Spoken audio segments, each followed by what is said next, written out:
Metroid Prime is a game that has been remarked as one of Nintendo's best games ever made. In today's video, I will figure out if Metroid Prime is really as good as everyone says, and if it is really a masterpiece. By the way, I'm Dash, make sure to subscribe, and let's get going.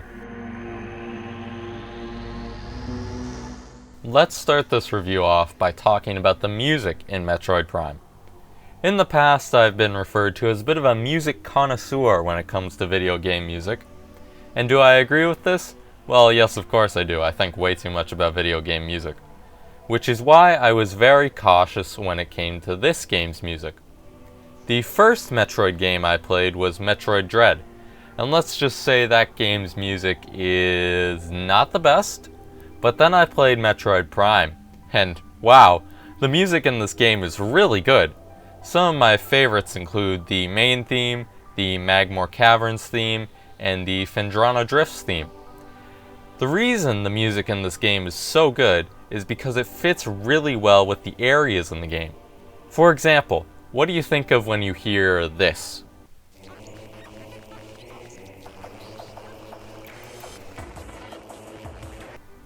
I think of an alien space type sound, which is what I believe the developers were going for here, since the game takes place on an alien world and a bit in space at the start of the game. The music in this game also helps to make certain areas super memorable. Magmore Caverns in particular has one of the most memorable songs I've ever listened to. Just take a listen to this.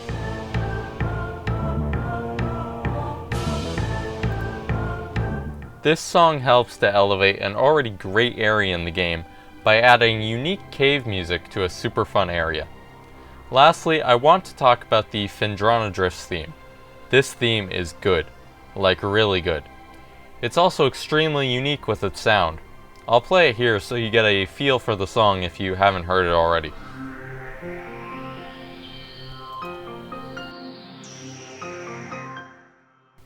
This song works so well for Phendrana Drifts because it's the snowy area in the game. But it's also a bit more than that, because in the game there's also a Metroid lab there. This song works very well because it elevates both of those locations. For example, in the song there's a nice soft piano for the snow area, but there's also a sense of eeriness to the song because of the alien sound effects in the background and the ominous vocals that help to elevate the Metroid lab part of the area. Overall, the music in Metroid Prime is incredible because it adds to the game by making the whole experience feel more real. Now I want to talk about a bigger section of Metroid Prime, which is the gameplay. The gameplay in Metroid Prime is a masterclass in game design.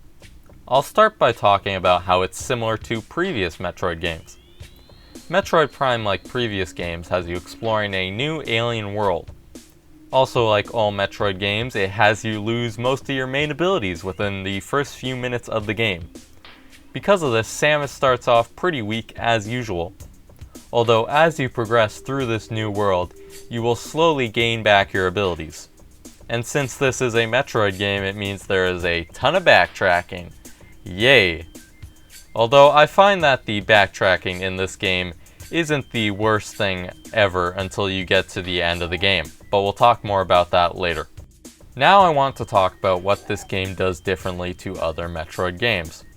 Let's start with the obvious. The game is in 3D, which was a first for the Metroid series, and let me just say it works wonderfully. Samus feels great to control, and the new controls added with the Switch version of Metroid Prime make this one of the best feeling games on Switch.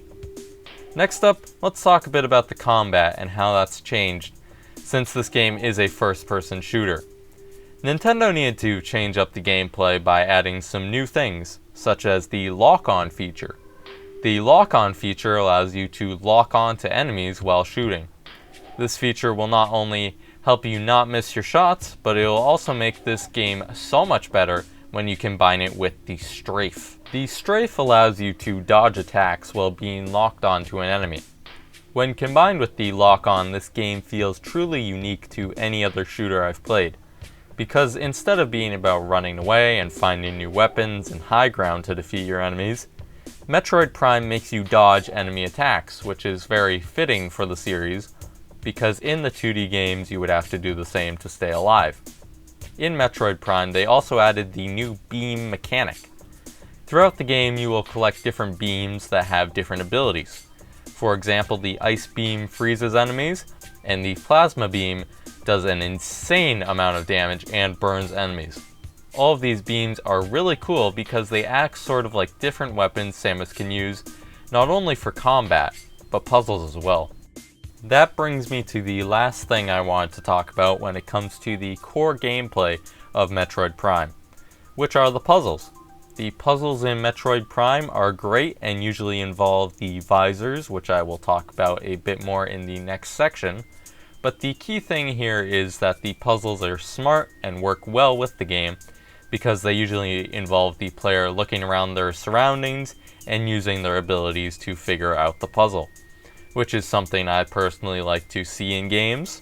And overall, the gameplay in Metroid Prime is amazing, and I can't wait to see what the series will have to offer in the future.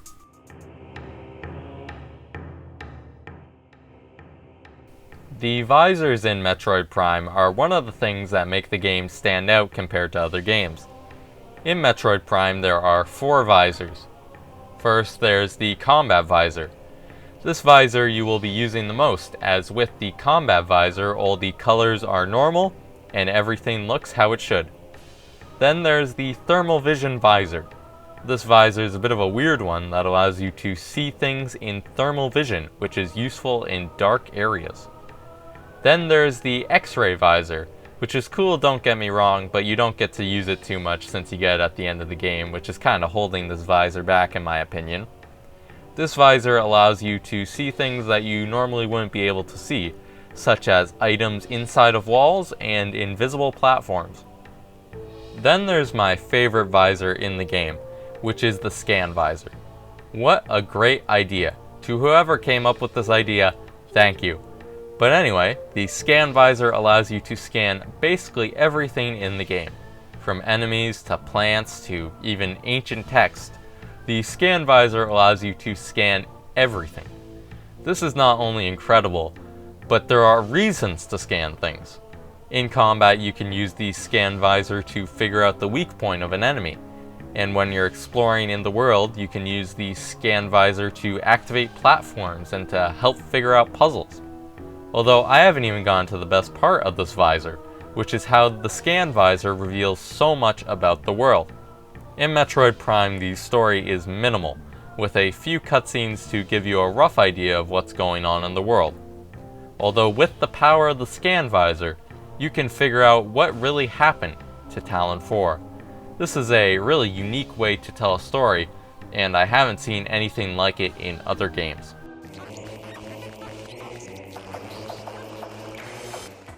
Since we're on the topic of gameplay and visors, let's talk about another huge item that contributes to the gameplay of Metroid Prime, which is the abilities. In Metroid Prime, as you progress through the game, you get a ton of new abilities. Some of these abilities include new suits that allow you to access other areas of the planet. Then there's abilities like the Grapple Beam, which allows you to traverse the land of Tallon 4 by grappling all over the place. Not to mention the Morph Ball, which is a great ability because it allows you to complete more puzzles and move quickly throughout the planet. The abilities in Metroid Prime are quite unique, and on my most recent playthrough, I found myself really enjoying the abilities because of how different they all feel.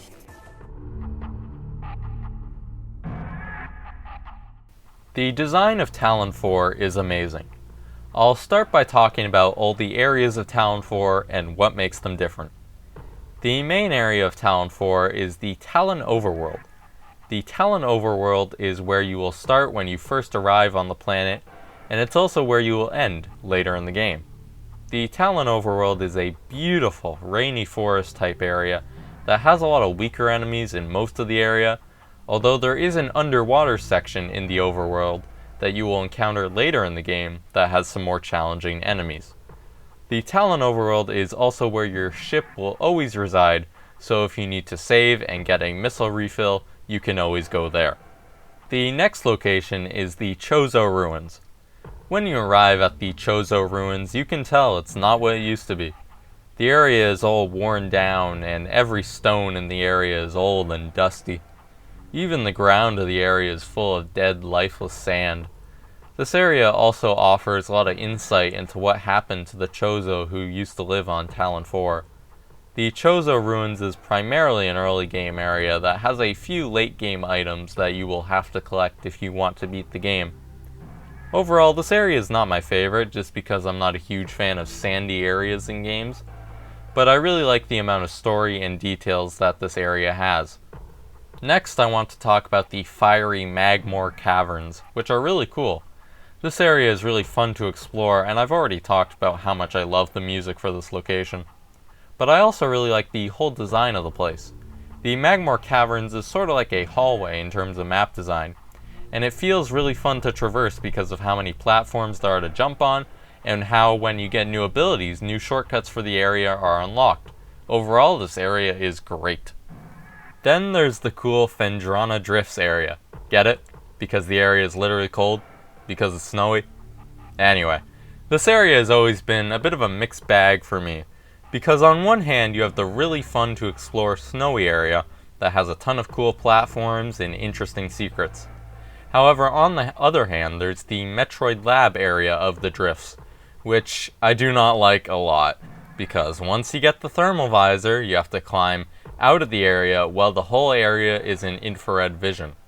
This section is not only annoying because of the infrared vision, but you also can't turn the power back on in the Metroid Lab. So if you miss some of the items in the area the first time, well, you gotta go all the way back through this section with the infrared vision, which is not fun at all. Then there's the final area of the game, which is also the hardest area of the game.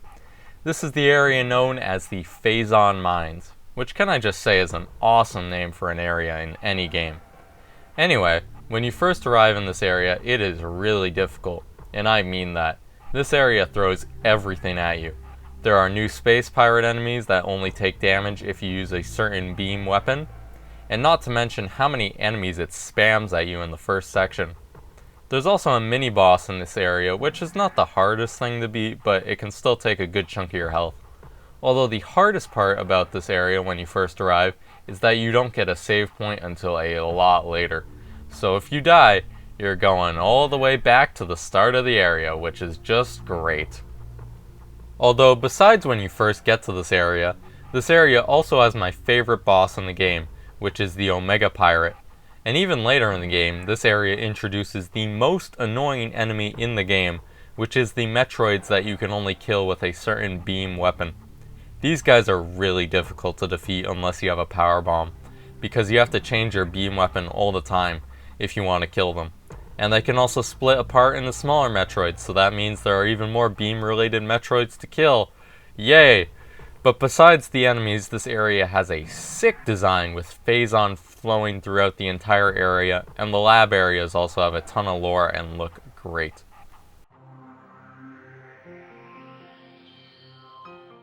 The story of Metroid Prime is told in a different fashion to most games.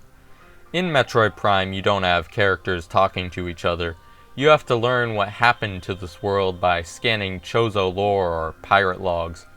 The Chozo lore primarily talks about the fall of the planet due to the Great Poison, and how there are 12 artifacts throughout the planet that one hero will find, and that they will save the planet from the poison from spreading even further. The pirates, on the other hand, talk about how they will use the Phazon to make stronger pirates, and how they've been experimenting on elite pirates and other pirates in general.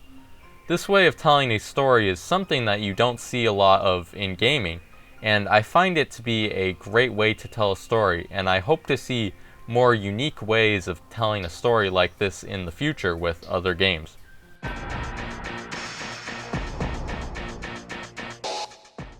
Alright, I've been stopping myself from talking about this for the whole review, but let's talk about the worst thing in this game, which is the artifacts. Where do I begin with these things?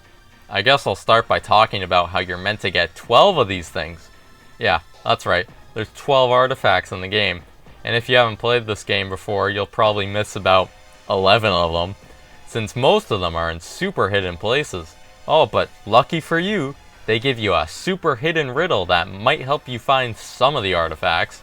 Oh, and another thing that ticks me off is how the artifacts are in the most random places you could possibly think of. Get this, there's an artifact at the edge of Phendrana Drifts, but that's not all. It's also blocked by a hidden door that you can't see unless you're wearing the X-ray visor. But on top of all that, they put it in an area that you have no reason to go back to. It doesn't even look cool like the Chozo statue area, so why would anyone go back here in the first place? And also, that's just one of the artifacts in the game, so you can imagine how annoying the other ones are to find. I also just hate that you have to collect all the artifacts to beat the game. So you can just imagine how fun it was to go back to the lowest section of the Phazon mine so I could get the last artifact. Then I had to climb all the way back up the mines so I could get back to the overworld. If I had to change one thing about this game, I would get rid of the artifacts, because they really slow down your momentum at the end of the game. And I'm interested in having this epic fight with Ridley right after you get all the key abilities, but instead, you have to go on this annoying side quest to collect 12 artifacts for some reason.